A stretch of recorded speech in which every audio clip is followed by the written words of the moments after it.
सपना सिंह। तो चलिए फ्रेंड, देखिए आज हम आप सभी लोगों के लिए फिर से यूपी ट्रिपल एस सी पेट के जो कि बार बार एग्जाम में पूछे हुए प्रश्न हैं, ठीक है, और टॉप 30 क्वेश्चन फ्रेंड्स आप सभी लोगों के साथ मिलकर के डिस्कस करेंगे हम अपना।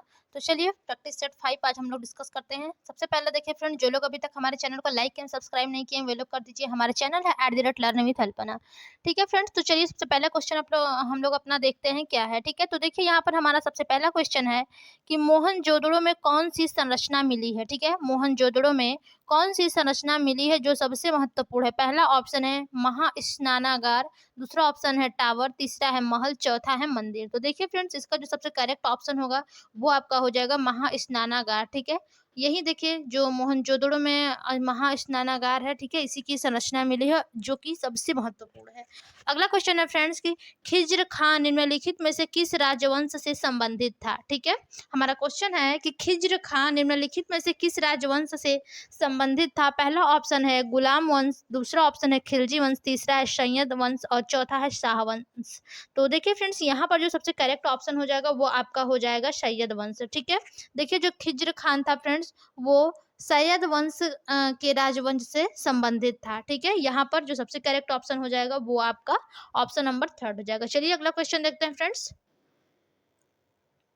देखिए अगला क्वेश्चन है ईस्ट इंडिया कंपनी कब स्थापित की गई थी, ठीक है। जो ईस्ट इंडिया कंपनी थी फ्रेंड्स वो कब स्थापित की गई थी। 1700 में, 1500 में, 1600 में, 1800 में। तो देखिए फ्रेंड्स, इसका जो सबसे करेक्ट ऑप्शन होगा वो आपका हो जाएगा यहाँ पर 1600 में, ठीक है। 1600 ईस्वी में ईस्ट इंडिया कंपनी की स्थापना की गई थी या फिर स्थापित की गई थी, ठीक है। चलिए अगला क्वेश्चन देखते हैं किसके शासनकाल में किसके शासनकाल में रुपए का सिक्का भारत में प्रथम बार ढाला गया था, ठीक है। यानी कि कौन सा शासक था जिसके शासनकाल में रुपए का जो सिक्का होता है वो भारत में प्रथम बार ढाला गया था। पहला ऑप्शन है शाहजहां, दूसरा है अकबर, तीसरा शेर शाह सूरी और चौथा ऑप्शन है अलाउद्दीन खिलजी।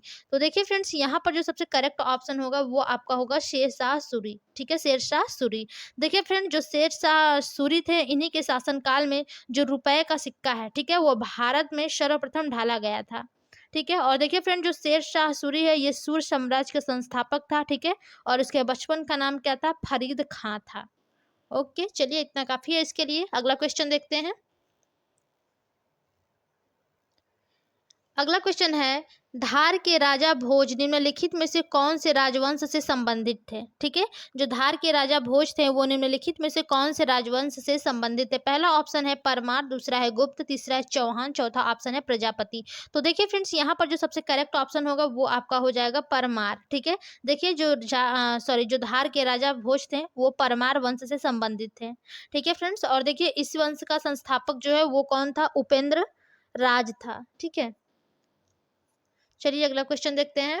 अगला क्वेश्चन है किसने इंडियन आर्मी 1 मिनट, ठीक है, फिर से देखते हैं किसने इंडियन नेशनल आर्मी INA संगठित की। पहला ऑप्शन है वीर सावरकर, दूसरा ऑप्शन है सुभाष चंद्र बोस, तीसरा है भगत सिंह, चौथा है चंद्रशेखर। तो देखिए फ्रेंड्स, इसका जो सबसे करेक्ट ऑप्शन होगा कि किसने इंडियन नेशनल आर्मी संगठित की, ठीक है। तो यहाँ पर देखिए जो सबसे करेक्ट ऑप्शन होगा वो हो जाएगा सुभाष चंद्र बोस, ठीक है फ्रेंड्स। देखिए जो इंडियन नेशनल आर्मी यानी कि INA की स्थापना हुई थी वो कैप्टन मोहन सिंह ने सितंबर 1942 में सिंगापुर में की थी, ठीक है। और देखिए वर्ष 1943 में इसका नेतृत्व सुभाष चंद्र बोस को सौंपा गया था, ठीक है। तो यहाँ पर देखिए सुभाष चंद्र बोस ही हैं, तो यही सही माने जाएंगे इसके करेक्ट ऑप्शन, ठीक है। चलिए सेकेंड ऑप्शन बिल्कुल करेक्ट है। अगला क्वेश्चन देखते हैं फ्रेंड्स। अगला क्वेश्चन है स्वाभिमान आंदोलन, ठीक है, खाली स्थान द्वारा शुरू किया गया था। यानी कि जो स्वाभिमान आंदोलन है फ्रेंड्स वो किसके द्वारा शुरू किया गया था। तो पहला ऑप्शन है स्वामी विवेकानंद, दूसरा है अंबेडकर, तीसरा है रामास्वामी नायकर, चौथा ऑप्शन है राजा राम मोहन राय, ठीक है। तो यहाँ पर देखिए फ्रेंड, जो स्वाभिमान आंदोलन था वो किसके द्वारा शुरू किया गया था। तो ये आपके रामास्वामी नायकर के द्वारा फ्रेंड्स शुरू किया गया था। किस सन में, तो ये आपके 1925 ईस्वी में, ठीक है, 1925 ईस्वी में किया गया था, ठीक है। चलिए अगला क्वेश्चन देखते हैं फ्रेंड्स क्या है। देखिए अगला क्वेश्चन है 1857 के स्वाधीनता संग्राम में राव तुलाराम ने किस क्षेत्र में अंग्रेजों का मुकाबला किया, ठीक है। यानी कि जो 1857 में आपके जो संग्राम हुए थे स्वाधीनता, ठीक है, उसमें राव तुलाराम, ठीक है, ये किस क्षेत्र में अंग्रेजों का मुकाबला किया? तो पहला ऑप्शन है आपका नारनौल रेवाड़ी, दूसरा ऑप्शन है रोहतक जिंद, तीसरा ऑप्शन है कैथल कुरुक्षेत्र और चौथा है हिसार सिरसा। तो देखिए फ्रेंड्स, इसका जो सबसे करेक्ट ऑप्शन होगा वो आपका हो जाएगा नारनौल रेवाड़ी, ठीक है। देखिए जो 1857 के स्वाधीनता संग्राम में राव तुलाराम ने, ठीक है, नरनौल रेवाड़ी क्षेत्र में अंग्रेजों का मुकाबला किया था, ठीक है फ्रेंड्स। और देखिए जो राव तुलाराम थे, ठीक है, इन्होंने 1857 ईस्वी की क्रांति के दौरान रेवाड़ी, बाहेड़ा और शाहजहांपुर अपना अधिकार कर लिया, ठीक है। और इसके बाद इन्होंने नसीबपुर में इनका सामान अंग्रेजी सेना से हुआ, यानी कि सामना, ठीक है, किससे हुआ? अंग्रेजी सेना से हुआ था। तो यहाँ पर देखिए फ्रेंड्स, जो सबसे करेक्ट ऑप्शन होगा वो आपका ऑप्शन ए होगा। चलिए अगला क्वेश्चन देखते हैं हमारा क्या है। अगला क्वेश्चन देखिए फ्रेंड्स कि वर्ण का जाति से कोई लेन देन यानी कि लेना देना नहीं है, यह किसने कहा था? तो देखिए फ्रेंड, जो वर्ण है जाति से कोई लेना देना नहीं है, ये कथन किसने कहा? पहला ऑप्शन है जवाहरलाल नेहरू, दूसरा सरदार पटेल, तीसरा महात्मा गांधी, चौथा है लोकमान्य तिलक। तो देखिए फ्रेंड्स, इसका जो सबसे करेक्ट ऑप्शन होगा वो आपका हो जाएगा महात्मा गांधी, ठीक है। इन्होंने ही फ्रेंड्स कहा था कि वर्ण का जाति से कोई लेना देना नहीं है। चलिए अगला क्वेश्चन देखते हैं फ्रेंड्स। अगला क्वेश्चन है कलाम ए नैरंग, ठीक है, कलाम ए नैरंग खाली स्थान द्वारा लिखी कविताओं का संकलन है। पहला ऑप्शन है सैयद गुलाम भीख, दूसरा ऑप्शन है मुरारी लाल शर्मा, तीसरा है अल्लमा मोहम्मद, चौथा है अल्ताफ हुसैन हाली, ठीक है। तो देखिए फ्रेंड, जो कलाम ए नैरंग है, ठीक है, ये किसके द्वारा कविताओं का संकलन है? तो यहाँ पर सबसे करेक्ट ऑप्शन है फ्रेंड्स सैयद गुलाम भीख, ठीक है। देखिए फ्रेंड, जो कलाम ए नैरंग है ये सैयद गुलाम भीख द्वारा लिखी गई कविताओं का संकलन है, ठीक है। और देखिए फ्रेंड्स, ये जो संकलन है ये वर्ष 1982 में कराची यानी कि पाकिस्तान से प्रकाशित हुआ था। कब हुआ था? 1982 में, ठीक है। चलिए अगला क्वेश्चन देखते हैं। टॉप 30 क्वेश्चन फ्रेंड्स हमें डिस्कस करना है यहाँ पर, ठीक है। अगला क्वेश्चन है सूर्य के सबसे निकटतम ग्रह है। तो देखिए फ्रेंड्स, सूर्य के सबसे निकटतम ग्रह कौन कौन से हैं? तो पहला ऑप्शन है बुध और मंगल, ठीक है, दूसरा ऑप्शन है बुध एवं शुक्र, तीसरा पृथ्वी और बुध और चौथा है बुध एवं वरुण। तो देखिए फ्रेंड्स, आप सभी लोग जानते हैं कि सबसे पहले तो बुध है, ठीक है, सबसे पहले जो सूर्य के निकटतम ग्रह है वो बुध है। तो देखिए यहाँ पर बुध भी है और शुक्र भी है, और इसके बाद जो बुध के बाद फ्रेंड्स वो ग्रह जो आता है वो आपका शुक्र आता है, ठीक है, न कि मंगल आता है। तो यहाँ पर देखिए फ्रेंड्स, सबसे राइट ऑप्शन जो है वो आपका क्या हो जाएगा? ऑप्शन नंबर सेकंड हो जाएगा, ठीक है। चलिए अगला क्वेश्चन देखते हैं फ्रेंड्स। अगला क्वेश्चन है निम्नलिखित में से किस पर्वतीय श्रेणी पर डोडा बेट्टा चोटी स्थित है? ठीक है, देखिए आपको बताना है कि किस पर्वतीय श्रेणी पर डोडा बेट्टा चोटी स्थित है। पहला ऑप्शन है नीलगिरी पहाड़ियां, दूसरा ऑप्शन है करडामम पहाड़ियां, तीसरा अन्नामलाई पहाड़ियां, चौथा है नल्लामल पहाड़ियां। तो देखिए फ्रेंड्स, यहाँ पर जो सबसे करेक्ट ऑप्शन होगा कि जो डोडा बेट्टा चोटी स्थित है वो किस पर्वतीय श्रेणी पर स्थित है, ठीक है। तो यहाँ पर फ्रेंड सबसे करेक्ट ऑप्शन जो होगा वो आपका है नीलगिरी पहाड़ी, ठीक है। देखिए फ्रेंड, जो पश्चिमी घाट एवं पूर्वी घाट के मिलने पर स्थान है, ठीक है, नीलगिरी की पहाड़ी, ठीक है, यही स्थित है। तो देखिए फ्रेंड, जो नीलगिरी पहाड़ी है तमिलनाडु, केरल तथा कर्नाटक राज्य में ये स्थित है, ओके। और देखिए इसी पहाड़ी की सर्वोच्च चोटी टोडा बेट्टा है, ठीक है, जिसकी ऊंचाई कितनी है फ्रेंड्स? इसकी ऊंचाई देखिए है आपकी 2637, ठीक है, मीटर है, ठीक है। और देखिए फ्रेंड, जो टोडा बेट्टा है इसको दक्षिण भारत की दूसरी सर्वोच्च चोटी मानी जाती है, ठीक है। चलिए अगला क्वेश्चन देखते हैं। देखिए अगला क्वेश्चन है कि क्षेत्रफल की दृष्टि से भारत का सबसे छोटा केंद्र शासित प्रदेश है। तो देखिए फ्रेंड, जो क्षेत्रफल की दृष्टि से भारत का सबसे छोटा केंद्र शासित प्रदेश है वो कौन सा है? पहला ऑप्शन है दिल्ली, दूसरा है चंडीगढ़, तीसरा है लक्षद्वीप और चौथा है अंडमान निकोबार। तो देखिए फ्रेंड्स, यहाँ पर सबसे करेक्ट ऑप्शन जो हो जाएगा वो आपका है लक्षद्वीप। देखिए जो क्षेत्रफल की दृष्टि से भारत का सबसे छोटा केंद्र शासित प्रदेश है फ्रेंड, वो आपका है कौन सा? लक्षद्वीप। और देखिए फ्रेंड्स, वर्तमान में, ठीक है, वर्तमान समय में भारत में 8 केंद्र शासित प्रदेश है, ठीक है, ये आप लोग गलत मत करिएगा, ओके। चलिए अगला क्वेश्चन देखते हैं। अगला क्वेश्चन है यदि पृथ्वी पर कोई वायुमंडल नहीं होता तो आकाश दिखाई पड़ता, ठीक है, यानी कि आपसे क्वेश्चन पूछा गया है कि अगर पृथ्वी पर कोई वायुमंडल नहीं होता तो आकाश दिखाई पड़ता नीला, काला, भूरा, उजला। तो देखिए यहाँ पर सबसे करेक्ट ऑप्शन होगा फ्रेंड्स काला। ठीक है, देखिए अगर यदि पृथ्वी पर वायुमंडल का अस्तित्व नहीं होता तो आकाश काला दिखाई पड़ता। ठीक है, और देखिए वायुमंडल अनेक गैसों एवं जलवाष्प का मिश्रण है। ठीक है, और देखिए कि जो पृथ्वी है इस पर वायुमंडल की उपस्थिति के कारण ही सूर्य के प्रकाश की किरणें पृथ्वी पर रोक ली जाती हैं। ठीक है, और इस वायुमंडल के कारण ही जो प्रकाश की किरणों का प्रकीर्णन होता है यानी कि तिरछा हो जाता है। ओके फ्रेंड, जिससे आकाश चमकीला दिखाई देता है। ठीक है, नहीं अगर तो सॉरी अगर ये वायुमंडल नहीं होता तो यहाँ पर आपका जो आकाश है वो काला दिखाई पड़ता। ठीक है, चलिए अगला क्वेश्चन देखते हैं हमारा क्या है।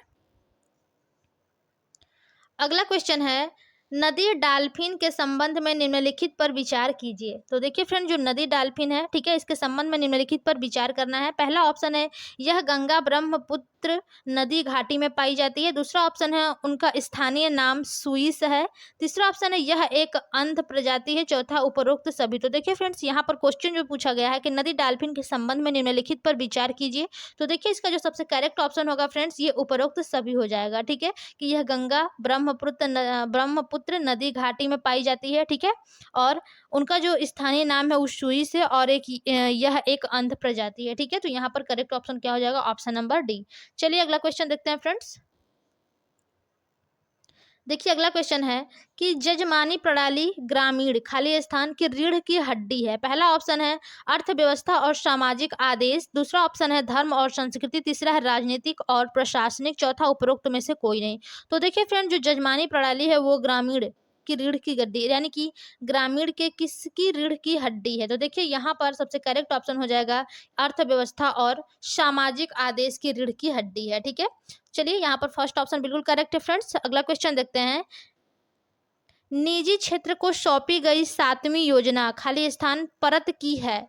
देखिए फ्रेंड, जो निजी इस क्षेत्र को सौंपी गई 7वीं योजना है, ठीक है, वो कितने परत की है, 2, 3, 5, 10। तो देखिए यहाँ पर जो सबसे करेक्ट ऑप्शन होगा फ्रेंड्स वो आपका होगा 3। ठीक है, निजी क्षेत्र को जो सौंपी गई 7वीं योजना है वो 3 परत की है। चलिए यहाँ पर देखिए बी ऑप्शन बिल्कुल करेक्ट है फ्रेंड्स। अगला क्वेश्चन देखते हैं हमारा क्या है। अगला क्वेश्चन है सिक्योरिटी। ठीक है, सिक्योरिटी प्रिंटिंग प्रेस कहाँ है। तो देखिए फ्रेंड, जो सिक्योरिटी प्रिंटिंग प्रेस है वो कहाँ पर है। पहला ऑप्शन है नासिक, दूसरा है रामेश्वरम, तीसरा है अहमदाबाद, चौथा है भोपाल। तो देखिए फ्रेंड, जो आपका सिक्योरिटी प्रिंटिंग प्रेस है वो आपके कहाँ पर है, तो वो आपके देखिए फ्रेंड्स नासिक में है। ठीक है, चलिए अगला क्वेश्चन देखते हैं। अगला क्वेश्चन है फ्रेंड्स, मनरेगा को विस्तारित कीजिए। तो देखिए फ्रेंड, जो मनरेगा है इसका विस्तारित रूप क्या होता है, तो हम आपको पहले ही बता दे रहे हैं फ्रेंड्स। जो मनरेगा होता है उसका पूरा नाम होता है Mahatma Gandhi rural employment guarantee act. ठीक है, तो देखिए फ्रेंड्स यहाँ पर देखिए महामना दिया है तो ये तो पहले ही गलत हो गया, और यहाँ पर देखिए क्या दिया है महाराष्ट्र न्यू रूरल, ये भी गलत हो जाएगा। तीसरा दिया है Mahatma Gandhi rural employment guarantee act, ये आपका बिल्कुल करेक्ट है फ्रेंड। और चौथा जो है महात्मा गांधी, ये भी गलत है। ठीक है, तो यहाँ पर देखिए जो सबसे करेक्ट ऑप्शन होगा फ्रेंड्स वो आपका ऑप्शन नंबर सी हो जाएगा, Mahatma Gandhi rural employment guarantee act. ठीक है, मनरेगा का विस्तारित रूप है ये। चलिए अगला क्वेश्चन देखते हैं। यहाँ पर बिल्कुल सही है आपका ऑप्शन नंबर सी। अगला क्वेश्चन है, सबसे गंभीर सामाजिक समस्या का नाम बताइए। ठीक है, आपको बताना है सबसे गंभीर सामाजिक समस्या का नाम। पहला ऑप्शन है गरीबी, दूसरा है बेरोजगारी, तीसरा है युद्ध और चौथा है अपराध। तो देखिए फ्रेंड्स, सबसे जो सामाजिक समस्या यानी कि जो गंभीर सामाजिक समस्या है वो आपका क्या है, गरीबी है। ठीक है, यानी कि ऑप्शन नंबर ए जो है वो बिल्कुल करेक्ट है। चलिए अगला क्वेश्चन देखते हैं फ्रेंड्स। अगला क्वेश्चन है वित्त आयोग। ठीक है, पहला ऑप्शन है पंचवर्षीय योजनाएं बनाता है, दूसरा ऑप्शन है मौद्रिक नीति तैयार करता है, तीसरा है केंद्रीय सरकार के कर्मचारियों के वेतन में संशोधन की सिफारिश करता है, और चौथा ऑप्शन है केंद्र और राज्यों के बीच संसाधनों के बंटवारे पर निर्णय लेता है। तो देखिए फ्रेंड्स, यहाँ पर जो वित्त आयोग है, ठीक है, इसका जो राइट ऑप्शन है वो आपका हो जाएगा केंद्र और राज्य के बीच संसाधनों के बंटवारे पर निर्णय लेता है। ठीक है, वित्त आयोग यही है। चलिए यहाँ पर देखिए डी ऑप्शन बिल्कुल करेक्ट है फ्रेंड्स। चलिए अगला क्वेश्चन देख लेते हैं हमारा क्या है। देखिए अगला क्वेश्चन है, सर्वोच्च न्यायालय द्वारा घोषित कानून देश में सभी न्यायालयों पर बाध्यकारी है, कौन सा अनुच्छेद इससे संबंधित है। ठीक है। क्वेश्चन है कि जो सर्वोच्च न्यायालय है फ्रेंड्स, इसके द्वारा घोषित कानून देश में सभी न्यायालयों पर बाध्यकारी है। कौन सा अनुच्छेद इससे संबंधित है? 214, 226, 141, 324। तो देखिए फ्रेंड्स, इसका जो सबसे करेक्ट ऑप्शन होगा वो आपका हो जाएगा 141। देखिए फ्रेंड्स, जो भारतीय संविधान के अनुच्छेद 141 है, ठीक है, इसमें सर्वोच्च न्यायालय द्वारा घोषित विधि या कानून को भारत के सभी न्यायालयों पर बाध्यकारी माना जाता है, यानी कि माना गया है। ठीक है। इसके अतिरिक्त देखिए, भारत के संविधान के अनुच्छेद 124 से लेकर के अनुच्छेद 235 तक में, ठीक है, न्यायपालिका के सभी अधिकारों, कार्यों, गठन आदि का वर्णन किया गया है। ठीक है। अगला क्वेश्चन है फ्रेंड्स आपका यहाँ पर, चलिए यहाँ पर देखिए, ऑप्शन नंबर सी बिल्कुल करेक्ट है। अगला क्वेश्चन है, राज्य का कार्यकारी प्रमुख है। ठीक है, राज्य का कार्यकारी प्रमुख है। पहला ऑप्शन है मुख्यमंत्री, दूसरा है राज्यपाल, तीसरा है राष्ट्रपति और चौथा ऑप्शन है आपका प्रधानमंत्री। तो देखिए फ्रेंड, जो राज्य का कार्यकारी प्रमुख होता है वो कौन होता है? तो वो आपके राज्यपाल होते हैं। ठीक है। चलिए अगला क्वेश्चन देखते हैं। यहाँ पर ऑप्शन बी बिल्कुल करेक्ट था। अगला क्वेश्चन है, मौलिक अधिकारों के संचालन को निलंबित करने की शक्ति किसके पास है? तो देखिए फ्रेंड, जो मौलिक अधिकारों के संचालन को निलंबित करने की शक्ति जो है वो किसके पास है? संसद के पास है कि सर्वोच्च न्यायालय, की राष्ट्रपति, की प्रधानमंत्री? तो देखिए फ्रेंड, जो मौलिक अधिकारों के संचालन को निलंबित करने की शक्ति किसके पास है? तो ये आपके फ्रेंड्स राष्ट्रपति जी के पास है। और देखिए फ्रेंड्स, वर्तमान में राष्ट्रपति कौन है? तो ये आपके द्रौपदी मुर्मू जी हैं। ठीक है, वर्तमान की राष्ट्रपति। ठीक है। चलिए अगला क्वेश्चन देखते हैं। अगला क्वेश्चन है, लोकसभा चुनाव लड़ने के लिए किसी को न्यूनतम, ठीक है, किसी को न्यूनतम कितने आयु प्राप्त करनी चाहिए? तो देखिए फ्रेंड, जो लोकसभा चुनाव लड़ने की किसी को न्यूनतम आयु होनी चाहिए वो कितनी होनी चाहिए? पहला ऑप्शन है 22 वर्ष, दूसरा है 24, तीसरा है 25 और चौथा है 30 वर्ष। तो देखिए फ्रेंड्स, यहाँ पर 25 वर्ष आयु प्राप्त करनी चाहिए न्यूनतम, ठीक है, लोकसभा चुनाव लड़ने के लिए। ठीक है, तो यहाँ पर ऑप्शन सी जो है वो बिल्कुल करेक्ट है। चलिए अगला क्वेश्चन देख लेते हैं। 1 मिनट। ठीक है। अगला क्वेश्चन है फ्रेंड्स, कोरियोलिस बल, ठीक है, कोरियोलिस बल खाली स्थान पर अधिकतम है। पहला ऑप्शन है भूमध्य रेखा, दूसरा है ध्रुवों, तीसरा है ऑप्शन ए और बी दोनों और चौथा है कर्क रेखा। तो देखिए फ्रेंड, जो कोरियोलिस बल होता है, ठीक है, ये किस पर अधिकतम होता है? तो ये आपके फ्रेंड्स ध्रुवों पर अधिकतम होता है। तो यहाँ पर राइट ऑप्शन आपका जो है वो बी हो जाएगा। ठीक है। अगला क्वेश्चन है, एक गतिशील बस में अचानक ब्रेक लगने से सवारी आगे की ओर झुक जाती है। ठीक है, यह किस नियम का पालन करती है? तो देखिए फ्रेंड, जो एक गतिशील बस में अचानक ब्रेक लगने से सवारी जो होती है वो आगे की ओर झुक जाती है। ठीक है, आप लोग भी कई बार गाड़ियों में बैठे होंगे, ऐसा देखे होंगे कि जब ब्रेक लगता है तो आप आगे की तरफ झुक जाते हैं। ठीक है, तो यह किस नियम का पालन करती है? पहला ऑप्शन है न्यूटन के प्रथम नियम का, दूसरा ऑप्शन न्यूटन के द्वितीय नियम का, तीसरा है न्यूटन के तृतीय नियम का और चौथा है संवेग के नियम का। तो देखिए फ्रेंड्स, यहाँ पर जो सबसे करेक्ट ऑप्शन होगा वो आपका हो जाएगा न्यूटन के प्रथम नियम का। ठीक है। देखिए फ्रेंड्स, जो गतिशील बस होती है, ठीक है, इसके अचानक ब्रेक लगने से सवारी आगे की ओर झुकना, यानी कि न्यूटन के प्रथम नियम का ही कारण है। ठीक है। देखिए फ्रेंड्स, यदि कोई वस्तु विरामावस्था में है, ठीक है, तब वह विरामावस्था में ही रहेगी, और यदि एक समान गति की अवस्था में है तो वह एक समान गति की अवस्था में रहेगी जब तक कि उस पर कोई बाह्य बल न लगाया जाए। ठीक है। देखिए फ्रेंड्स, और यही जो है वो यह न्यूटन की एक गति का प्रथम नियम, यानी कि जड़त्व का नियम ये कहलाता है। ठीक है। कौन सा नियम? प्रथम नियम जो है वो जड़त्व का नियम है। यहाँ पर पहला ऑप्शन बिल्कुल करेक्ट है फ्रेंड्स। चलिए अगला क्वेश्चन देखते हैं। देखिए अगला क्वेश्चन है, खाली स्थान बोरेक्स के निर्माण में प्रयुक्त होता है। पहला ऑप्शन है धावन सोडा, दूसरा है बेकिंग सोडा, तीसरा है ब्राइन और चौथा है बेकिंग पाउडर। तो देखिए फ्रेंड, जो यहाँ पर बोरेक्स का निर्माण प्रयुक्त होता है, ठीक है, किस में होता है? तो ये आपके ब्राइन में होता है। ठीक है। देखिए, जो ब्राइन होता है वो बोरेक्स के निर्माण में प्रयुक्त होता है। ठीक है। और जो ब्राइन है वो एक उच्च सांद्रता वाला नमक है। ठीक है फ्रेंड्स, नमक है। तो यहाँ पर राइट ऑप्शन क्या हो जाएगा? Option number C. चलिए अगला क्वेश्चन देखते हैं फ्रेंड्स। अगला क्वेश्चन है, सामान्यतः एक स्वस्थ वयस्क में, ठीक है, वृक्क में आरंभिक निस्यंद खाली स्थान लीटर प्रति दिन के लगभग होता है। पहला ऑप्शन है 60, यानी कि 60, दूसरा 120, तीसरा 180, चौथा ऑप्शन है 90। तो देखिए फ्रेंड, जो सामान्यतः एक स्वस्थ वयस्क में वृक्क में आरंभिक निस्यंद, ठीक है, यानी कि कितने लीटर प्रतिदिन के लगभग होता है। तो यहाँ पर देखिए फ्रेंड, जो सबसे करेक्ट ऑप्शन होगा वो आपका होगा सी 180। ठीक है, एक सामान्यतः एक स्वस्थ वयस्क में वृक्क के आरंभिक निस्यंद 180 लीटर प्रतिदिन के लगभग होता है। ठीक है, यानी कि अल्ट्रा फिल्ट्रेट उत्पन्न करते हैं ये वृक्क एक दिन में 180 लीटर। ठीक है, अगला क्वेश्चन है फ्रेंड्स, ऑप्शन नंबर सी बिल्कुल करेक्ट है। अगला क्वेश्चन है, यानी कि आज के लास्ट क्वेश्चन टॉप 30 में, मानव रुधिर का पीएच लगभग है। पहला ऑप्शन है 7.1, दूसरा ऑप्शन है 7.8, तीसरा ऑप्शन है 6.6 और चौथा है 7.4। तो देखिए फ्रेंड, जो मानव रुधिर का पीएच मान होता है वो कितना है, 7.4, यानी कि 7.4 होता है। ठीक है, चलिए आज के देखिए टॉप 30 क्वेश्चन फ्रेंड्स हमने अपने कंप्लीट किए हैं। तो जो लोग फ्रेंड्स अपने अभी तक हमारे चैनल को लाइक एंड सब्सक्राइब नहीं किया और हमारे चैनल पर नए जुड़े हैं तो जरूर आप लोग लाइक एंड सब्सक्राइब करिएगा फ्रेंड्स। रेगुलर आप लोगों के प्रैक्टिस सेट कराए जाते हैं इसी चैनल पर। ठीक है, तो आप सभी लोग अपने दोस्तों को भी शेयर करिए फ्रेंड्स, और आप सभी लोग भी पढ़िए। ठीक है, और अच्छा स्कोर लाइए यूपी ट्रिपल एससी पेट के एग्जाम में। तो चलिए फ्रेंड्स, आज की क्लास में बस इतना ही, मिलते हैं अपने अगली क्लास में, तब तक के लिए धन्यवाद।